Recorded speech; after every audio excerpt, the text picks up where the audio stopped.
আবার নিউ একটি blog video নিয়ে দেখুন গ্ল্যামার গাড়ির একটু স্টার্ট করার পরে কতটা মানে ধুয়ে মারছে। গাড়িটা ইঞ্জিন করতে হবে, কেমনভাবে ধুয়ে মারছে এটাও দেখাবো আপনাদেরকে।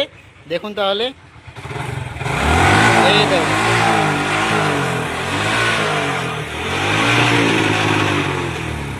তাহলে আমরা এই ইঞ্জিনটাকে খুলছি। তাহলে দেখুন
সাইলেন্সার লেগ গার্ড সব ওপেন করলাম। এখন আমরা এই হেডটাকে ওপেন করব। দেখো তাহলে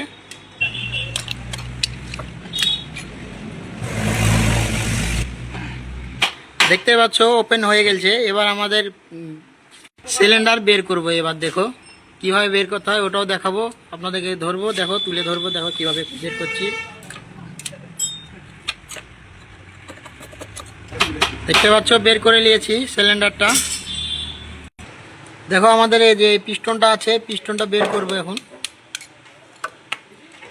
দেখো তাহলে এই গাড়ির দেখছে এই পিস্টনটা চেঞ্জ করতে হবে। হ্যাঁ, এই চেঞ্জ করতে হবে এই পিস্টনটা। তারপরে আপনাদের ওই যে এই যে এটা সিলিন্ডার, এই সিলিন্ডার করে আনতে হবে। কিন্তু এটা আমাদের এখানে হয় না, এটা বহরমপুরে নিয়ে যাবো, লেদে দিয়ে সিলিন্ডারটা করে নিয়ে আসবো। লেদে এটা করতে যাব, তার জন্য তোমরা শেয়ার কমেন্ট ফলো অবশ্যই করো। তাহলে আমি এই ভিডিও 2টা আপনাদেরকে আবার নেক্সট শেয়ার করব অবশ্যই।